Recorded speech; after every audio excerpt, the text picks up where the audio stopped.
Hello everybody and welcome aboard. Today we are beginning our series on why you should fly some of my favorite airplanes in the flight sim world. And I want to look at a little bit more closely at some of the airplanes I really enjoy flying and kind of describe the niche that they fill in my flight sim experience. There's a lot of fun things that you can do, and each aircraft I have kind of fills a specific purpose. And that's something I want to kind of share and maybe get new people interested in airplanes they weren't previously interested in, or convince you to dust off some of these older airplanes that you maybe have had sitting around for a while and give it a fly. So today we're talking about the Carenado Mooney M20R Ovation. Pictured here before you. We're going to hop into the cockpit. Today we're going to be taking it on a quick, short VFR flight from Norfolk International Airport, where we are now, down to First Flight Airport at the site of the Wright Brothers Memorial. So jumping into the cockpit, the Carenado Mooney Ovation was one of the first payware aircraft to come out for Microsoft Flight Simulator, and it's really still one of the best models available to you. It's really pretty, and it's really good. It's also a steam gauge airplane, so it fills a different niche than some of the other aircraft in Microsoft Flight Simulator. We have a lot of glass cockpit aircraft in the default set, which is good and interesting and fun to fly. Those are certainly very full-featured sets, but it is kind of nice to step back and just look at some old-school gauges for a little bit. So that was one thing this airplane has going for it. But the Mooney itself is a very classic general aviation aircraft. It's a single piston engine, has 4 seats. It's about 700 pounds of useful load, depends on the model. And this model we have has 280 horsepower, cruises at 174 knots, and a max range of 1,300 nautical miles. Moonies have been produced since the 1950s, so I mean, again, this is a classic airframe. But they've been produced as recently as 2019. That was the last time they built one. This particular one, the M20R, is a mid-90s vintage, when we have a IO 550 Continental motor in this one. The model is available in the Microsoft Flight Simulator Marketplace for $35. I got mine on sale for like $17. I haven't seen it go on sale since. I think that was around the holidays. So if you really want to hold out for a sale, I think that was a very good price for it. And then the only modification I have to this airplane is I've put in a black cockpit mod. So this panel is kind of cream in the default model. But I picked up a black cockpit panel off of flightsim.to, which I will link in the description. So as we start up, we'll talk through the instruments here. We're going to go alternator on, throttle up, prop in, mixture in. This airplane is really fun. It's pretty simple. I mean, I can start it with a little bit of boost pump. You don't even really need it. You just crank the engine and it'll go. But it's a really simple, fun, but fast GA aircraft. Moonies are kind of sports cars in the GA world. It's a really slippery aircraft. It likes to go fast. And that particular foible can get you into trouble. You may not think of that as a bad thing, but when you're coming into land, you don't want to be that fast. So it can cause problems if you don't handle it right and you're not prepared for it. It's also really fun touring aircraft. There's a lot of really great visibility. If you can see these nice big windows, and we'll demonstrate some of that on the cruise here. But it's a lot of fun for flying point A to point B. I've done, I think, a Great Lakes expedition, and I'm working across the United States in the Mooney right now. So that's another really fun thing to do. But it's also got that autopilot, full-featured autopilot panel here with your GPS, your Garmin GNS 530. Which will handle all of your navigation if you need it to, but you also have some VOR tracking equipment here too, and a fully functioning autopilot. So you can go hands off if you want to. It's just a step more complex than the default aircraft, but it's not necessarily a deep systems study that maybe something like Just Flight Aero is. But it is fun, it is fast, and it is really a great touring aircraft if you want something a little more complex than the default. Alright, so we're about ready to rock. I am going to turn on PD8 elevator trim. We're going to taxi on out, and then I'm going to touch base back with you in the cruise, and we'll talk a little bit about another fun thing this airplane has going for it, some engine management.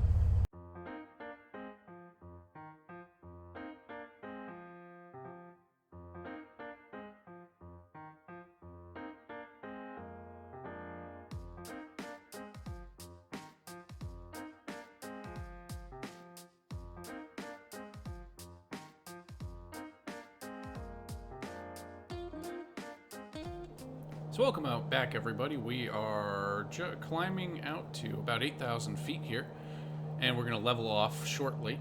We've been climbing using the autopilot, and the short answer to the trick to how to make this work is when you want to change your altitude using this, using your autopilot. What you need to make sure is that you dial in the altitude you want, and then you hit the arm button. Not the ENG button. Arm is what you want. That'll arm it, and then it'll take off. But yeah, that threw me for a loop for a while. The other thing is just make sure that the autopilot doesn't disengage itself after you level off or change your navigation, because it will kind of kick out of that, and then you'll find yourself going without any nav. So we're a few miles from the Elizabeth City VOR. We're heading down that way. You can see it off our nose, just about. You can see Albemarle Sound as we cross into North Carolina. But right now I just want to get up and show you how to configure these engines for cruise. This is one of the fun kind of small management tasks you have to do. So the Mooney, it comes with this lovely chart of cruise and power settings and fuel flows.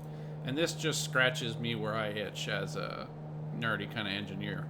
I love stuff like this. So we're cruising at 8,000 feet today. It's a little high for such a short flight, but that will work out for us in demonstrating stuff later.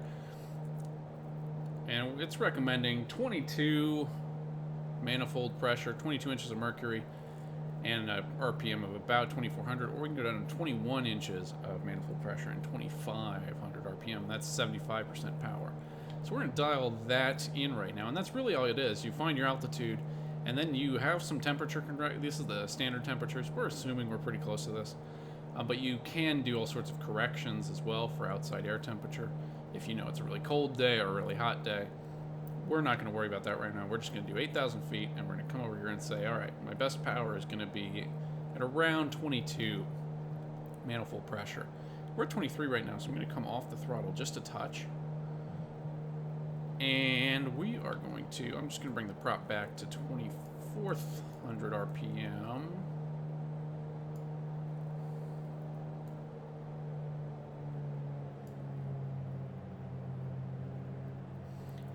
Now you can see this is a max power setup, so we are burning a lot of fuel, 13.7 gallons. If we want to take it down and really not burn as much fuel, we can first of all lean out the engine, which we should do here too. I'm going to lean it just a bit until it's into the blue arc. But if we wanted to get better fuel efficiency, say, we'd go back to 55% power, dial in economy cruise mixture, 50 degrees lean at peak, and then set all these things accordingly, right? So you're really just reading the chart, but it is something fun. You can configure 4 different altitudes. Now, once we hit the Elizabeth City VR, I'm going to go ahead and descend to 4,000 feet just to make the approach into Kitty Hawk easier.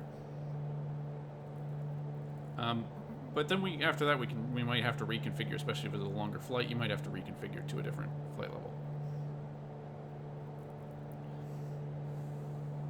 And you can see now we're getting up to 165 knots, which is pretty good, and 181 knots ground speed, so that's not bad. We are moving. So that's one of the fun things that you don't really get. I mean, you can adjust your mixture and prop RPM in the Cessna, and it will have an effect, but again, it's not as much of an effect. It's not as pronounced, whereas in this aircraft you're going to be doing a lot more of that kind of engine management. That said, if you just want to slam everything full forward, it's not going to break anything, and you'll be fine. It will get you to where you're going.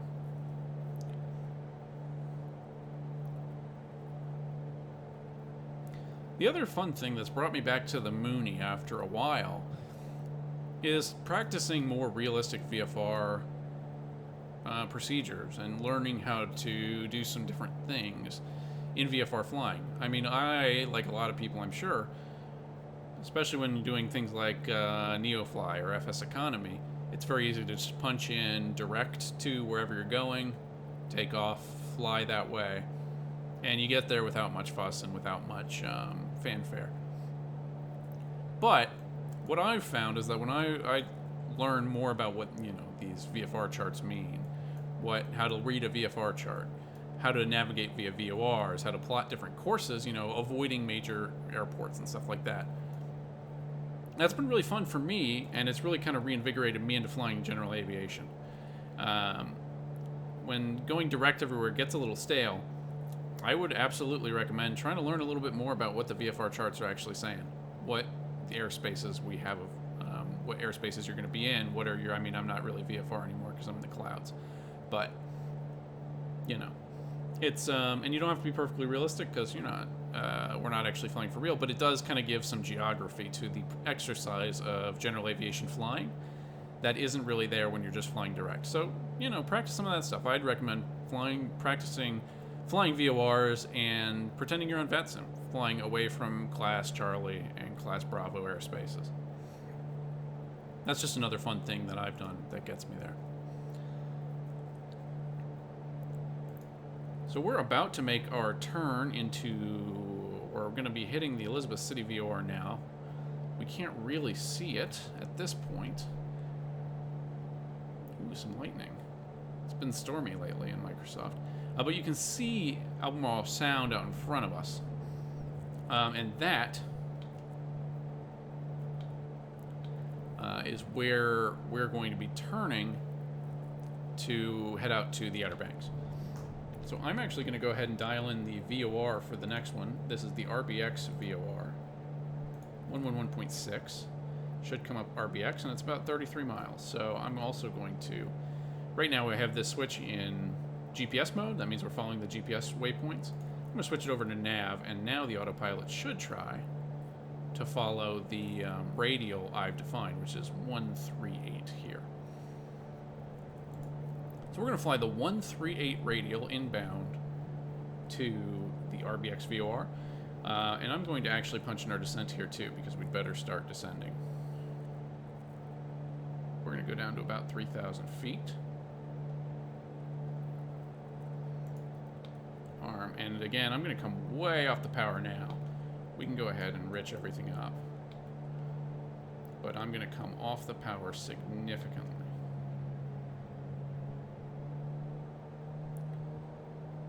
And I'm going to dial in a little bit more aggressive of a descent.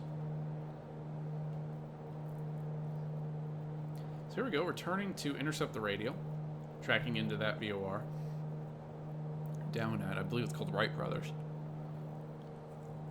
And we are now descending. We're going to descend down to 3,000 feet. No real terrain in the way. This is all coastal North Carolina, so it's all pretty flat.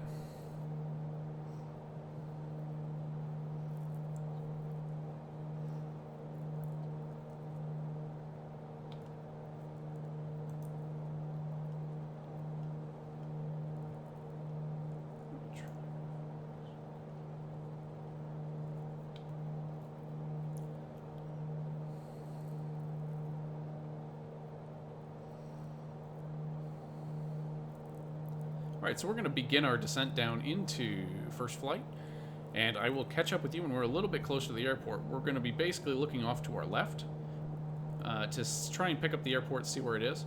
We're going to follow this VOR in until we see the airport, and then we're going to turn off and enter the pattern.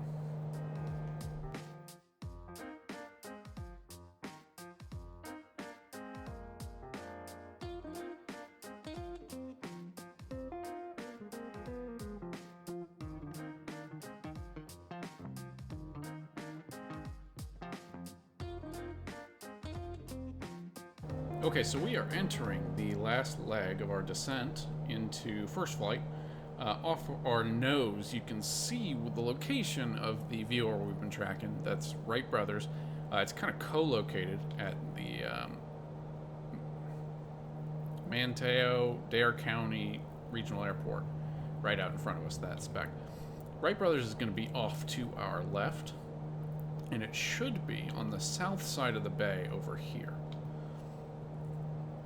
It's kind of tucked away in the trees. What we're looking for is the Monument Hill. There's a big mound with the Wright Brothers Memorial on it, and that's what we're looking for. So I am actually going to go ahead and we're descending down to 2,000 feet, but I'm going to take off autopilot because this is a VFR flight. And that's part of the fun. We're just going to come to the right a little bit here.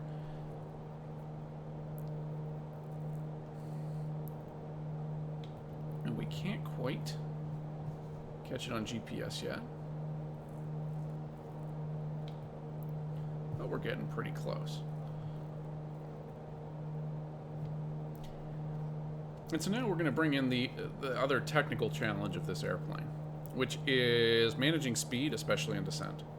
So when you're descending into an airport, especially if you find yourself too high, too fast, too late, it can be tough. And also at this point, I'm going to swap over to the right fuel tank. You do have to remember to swap your tanks.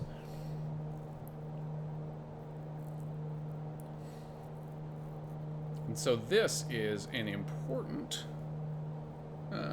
part of this this aircraft. Learning how to manage the speed. You have to be very intentional, and you have to be very. You have to manage your altitude with the throttle, and your speed with pitch. There's not really any way around it. So we're going to come to the left here. For some reason, my flight plan was further out than in the past. But there's a kind of sandy area we see panning in now. It's going to be to the left of that. And we're going to come in for a landing on runway 3.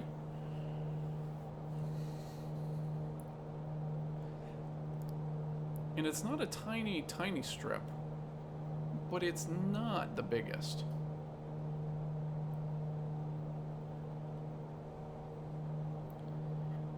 How best to enter the pattern from here? We're going to fly... I'm actually going to fly south of the airport and then loop around overhead to come in.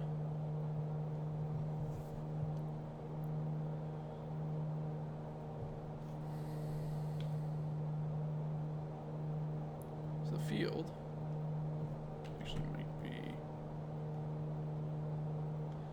Yeah, so here's the field, actually directly in front of us. The large mound you can see right there. That's the Wright Brothers Memorial. And then we've got the field kind of passing back to the, back off to the left of it, closer to us. Again, it's not a huge strip. It's not a tiny strip, but it is kind of tucked away in some trees. So we're going to enter the pattern. I'm going to enter a pattern overhead. We're going to pull right traffic just because that's going to be easier for us. And there's no one out today. And we're going to continue. I'd love to be down at 1,000 feet once we get on the downwind. 1,000 feet, and I'm really shooting to get down to 120 knots. Now we can put the gear down at 140. But, you know, we want to keep it under control. If I have to bleed off all that speed with the gear, I'm not in a very good position. Alright, so we're going to turn over the field. And you can see it here.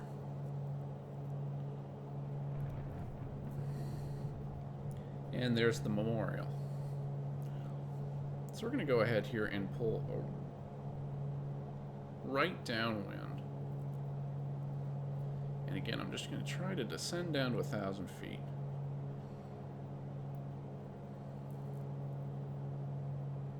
Now, I don't generally pull overhead brakes in these GA aircraft. So this is going to be a little interesting.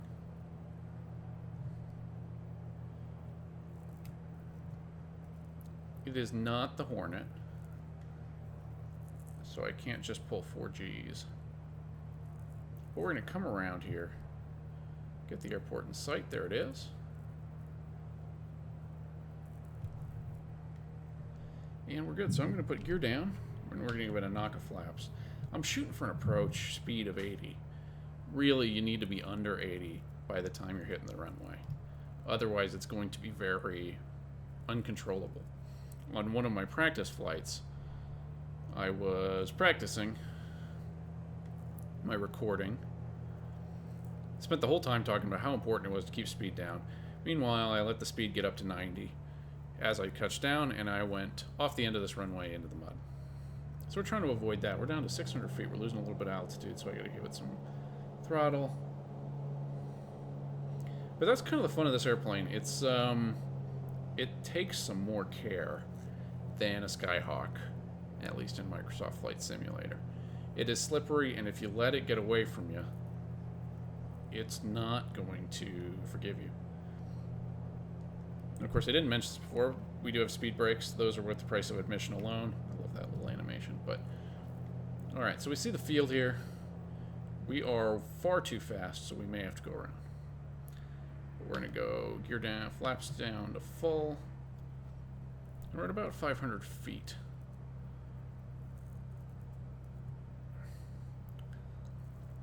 And again, don't let that nose come down too much. We got to bleed off speed with the nose. Altitude with the throttle.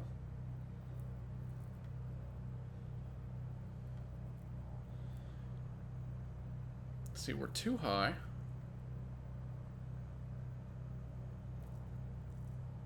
If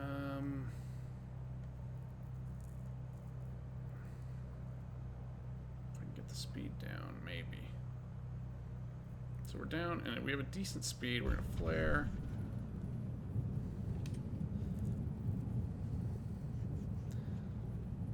And as long